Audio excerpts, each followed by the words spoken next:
ኔሽን ቢልዲንግ የሀገር ግንባታ ስራ ሁለት መሰረታዊ ምሰሶዎችን የያዘ መሆን አለበት። ትናንትን በወጉና በቅጡ የሚያስታውስ በወጉ በቅጡ የሚያወሳ ነገን ደግሞ የሚሰራ መሆን አለበት።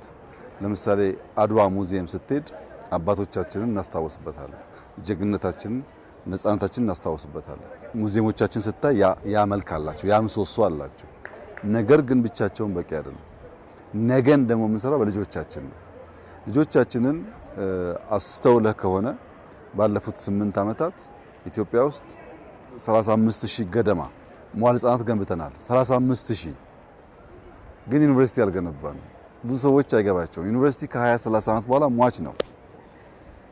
ነገ ያለው ኤርሊ ቻይልድሁድ ኤጁኬሽን ላይ ነው። ታች ነው ስራው ሊሰራ የሚገባው። ኪንደርጋርተን ስንገነባ፣ ኤሌመንተሪ ስንገነባ፣ ሃይ ስኩል ስንገነባ እነዛ ልጆች ሲደርሱ ሲበቁ ኢትዮጵያ ቀና እንድትል የሚያስችል አቅም ይዘው ይነሳሉ ማለት ነው። 5 ሚሊዮን ወጣቶች ኮደርስ እንፍጠር ያልነው ነገን ለመስራት የሚያስችል ትውልድ ለመስራት ነው። ያ ብቻ ግን በቂ አይደለም። ብዙዎቻችን በተለያየ ሀገር ስንንቀሳቀስ በውጭ ያሉ ወንድሞቻችን እንደሚያውቁት ቅዳሜና እሁድ ሲመጣ ልጆቼን ዋና ላስዋኛቸው፣ ስፖርት ላሰራቸው፣ ባስኬትቦል ላጫውታቸው እያሉ በቅርብ ርቀት ልጆቻቸውን ይወስዳሉ። እኔም እንደዛ አይነት እድል አጋጥሞኝ ያውቃል እና ያስቀናል። በውጭ ዓለም እንደዚህ ያለ ቦታ ልጆች ሄደው ሲዝናኑ፣ ሲሰለጥኑ፣ ሲዋሃዱ ስታይ መቼም ያንን ነገር በሀገሬ ማየው የሚል ቁጭት ይፈጥራል። ምክንያቱም የሀገር ግንባታ እና የሰው ስሪት ሰውን ለመስራት ክላስሩሙ ገብቶ የሚነገረውን አድምጦ ያንን ሸምድዶ ፈተና አልፎ ብቻ ሰው አይሰራም። ሰው የሚሰራው ከጎኑ የተቀመጠው ሰው ሲያለቅስ ምን ሆንኩ መጠየቅ ሲችል፣ ሲበድል ይቅርታ ማለት ሲችል፣ ሲያጠፋ ማለት ነው። ደግሞ ሲመሰገን ምስጋና መቀበል የሚችል ሲነካካም የራሱን ፍላጎት የራሱን መብት መከላከል የሚችል ሆኖ በሶሻል ኮሄዥን ሲሰራ ነው። ያንን የሶሻል መስተጋብር የማይችል ከሆነ ቀለም ብቻውን የተሟላ ትውልድ አይፈጥርም።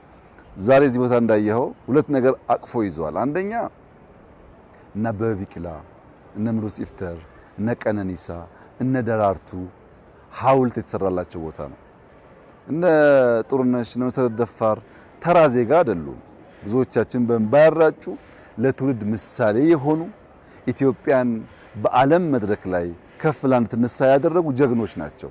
እነዚህ ሰዎች ከሞቱ በኋላ በሰልፍ ብንቀብራቸው በቂ አይደለም። በህይወት እያሉ መከበር አለባቸው። የነሱን ክብር ያየንበት ቀን ነው። ያ ግን ብቻውን በቂ አይደለም። እንዳየው በሁሉም መስክ ህፃናት፣ ታዳጊዎች መሰልጠን የሚችሉበት ስራ ሰርተናል። ማንን እያዩ? ደራርቱን እያዩ፣ ኃይሌን እያዩ፣ ቀነኒሳን እያዩ፣ ጥሩዬን እያዩ። እነዚህ ይሄንን እያዩ ካደጉ እሱን ለመሆን ስለሚሰሩ ኢትዮጵያ በቀጣይነት በዓለም መድረክ ስሟን የሚያስጠሩ ጀግኖች ትፈጥራለች ማለት ነው። ሳንዘራ ማጨድ አይቻልም።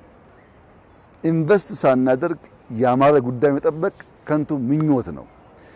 በኢንተርናሽናል መድረክ ስመጥር ኢትዮጵያን ለማየት ይሄ ስራ ያስፈልጋል። ለምሳሌ ዋና ከዚህ ቀደም እንደምታውቀው ብዙም ስማችን አይጠራም። አሁን ግን ከ7 ዓመት በታች ከ14 ዓመት በታች ከዚያ በላይ በኦሎምፒክ ስታንዳርድ ኢንዶር አውትዶር የዋና ቦታ አለ። እዚያ ያሰለጠነውና በዚያ ያደገ ሰው ሊወዳደር ይችላል ማለት ነው። ስፖርት እንዳየው ቮሊቦል፣ መረብ ኳስ፣ የአውትዶር ስፖርት መስሪያ ቦታ፣ የኢንዶር ጂም፣ ኳስ መጫወቻ ደንበኛ ስታንዳርዱ የጠበቀ መረብ ኳስ መጫወቻ ደግሞ አፈር ይሆን ብትንገላለልበት የማይጎዳ ልክ በውጩ በብራዚል እንደምናየው ማለት ነው። ይሄን ሁሉ ነገር በውስጡ የያዘ ፓርክ ነው። ለልጆቻችን በጣም ትልቅ እድል ነው። እኛ ኢትዮጵያ ውስጥ ስናድግ እንደዚህ ያለውን ነገር ለማየት እምብዛም አልታደልንም። አሁን እያደጉ ያሉ ልጆች ይሄን እያዩ ካደጉ በቅርብ ርቀት ፓርክ ማየት ከቻሉ በቅርብ ርቀት ንጹህ ወክወይ ማየት ከቻሉ የሰው ሀገር መመኘት መቅናት ይቀርና በሀገር መኩራት፣ በሀገር መኖር፣ በሀገር መጽናት፣ ለሀገር መስራት እያደገ ይሄዳል። በዚህ ሂደት ውስጥ ኢትዮጵያ ትገነባለች። ኔሽን ቢልዲንግ የምናስብ ሰዎች ሚዲያ ብቻ የሚገነባው ትምህርት ብቻ የሚገነባው አድርገን መውሰድ የለብንም። ብዙ መስክ ሊሰራ ይገባል። በተለይ ደግሞ ትናንትናና ዛሬ ማሳሰር፣ አድዋንና ታዳጊ ማሳሰር፣ ደራርቱንና የነገዋን ደራርቱ ማስተሳሰር እንዲህ ያደረግን በሄድን ቁጥር ኢትዮጵያ የሚገባትን ቦታ የሚገባትን ክብር ትይዛለች። ሁላችንም ልንገነዘብ የሚገባው በዓለም 10ኛው ፖፑሌሽን የያዘች ሀገር ናት ኢትዮጵያ። ከ130 ሚሊዮን በላይ ህዝብ ያላት ሀገር ናት።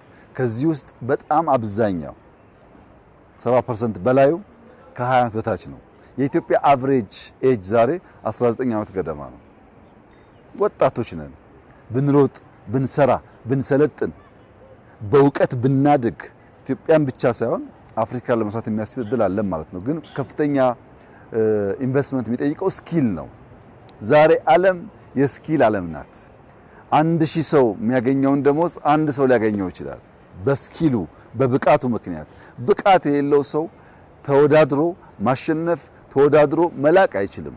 ተወዳድሮ የሚልቁ ሰዎች ለማብዛት ከታች የሚሰሩበት፣ የሚለማመዱበት፣ የሚሰለጥኑበትና ስኪል ዲቨሎፕ የሚያደርጉበትን ቦታ መስራት አስፈላጊ ነው። እንደ መንግስት እነዚህን ጉዳዮች አስበን የምንሰራው ዛሬ ያለውን ነገር አይተን አይደለም። ነገ ለምናስባት ለምናልማት ኢትዮጵያ ለልጆቻችን በውጭ በፊልም አይታ የምትቀና ሳይሆን እኛም ሀገር አለ ግን ላስፋው፣ ግን ላስውበው፣ ግን ላሳምረው የሚል ትውልድ መፍጠር እንፈልጋለን። በዚህ አግባብ የተሰራ ስራ ነው። እንግዲህ ካሳንቺስ በብዙ መልኩ አብባለች፣ አምራለች፣ ይህንንም ስፍራ ይዛለች። ካሳንቺስ ላይ ማንም ይሄን አይጠብቅም። ከዚህ ቀደም በስፋት የተለመደው የጫት የሺሻ ቦታ ማበራከት ነው። እሱ ትውልድ ገሏል። ኢትዮጵያ ውስጥ ሊሰራ ኢትዮጵያ ሊለውጥ የሚችል ትውልድ ሞቷል። ያንን ስህተት መድገም የለብንም። ይሁነኝ ብለን አስበን ኢንቨስት አድርገን ታዳጊዎች የሚሰሩበት፣ የሚያድጉበት፣ የሚወዳደሩበት፣ የሚልቁበት፣ የሚበልጡበት አውድ ያስፈልጋል። ከዚያ ውስጥ ደግሞ አንዱ ይሄ ነው። እዚህ ስፖርት ይለማመዳሉ፣ አድዋ ሄዶ ታሪካቸውን ይማራሉ። ደራርቱን እያዩ ኃይሌን እያዩ ቀነኒሳን እያዩ ይጓጓሉ፣ በቁጭት ይሞላሉ፣ ይነሳሳሉ፣ ይሰለጥናሉ፣ እነሱ ይተካሉ፣ ልቆም አልፈው ይሄዳሉ። እና በዚህ አግባብ ትውልድ ለመስራት ኢትዮጵያን ለመስራት የሚያስችል ቦታ ነው። ኢትዮጵያ ውስጥ በጣም ተስፋ ሰጪ ስራዎች አሉ። ኢትዮጵያ እየተሰራች ነው። በሁሉም መስክ ልብ ያለው አይን ያለው ማስተዋል ከቻለ ኢትዮጵያ በስራ ላይ ነች፣ ትሰራለች። ፈተናዎች፣ ችግሮች ሁሉ ወደ እድል በመቀየር ኢትዮጵያን የማጽናት፣ ኢትዮጵያን የመስራት፣ ኢትዮጵያን የማቆም ጉዳይ ታስቦበት እየተከወነ ነው ያለው። ፈጣሪም በብዙ እየረዳን ነው።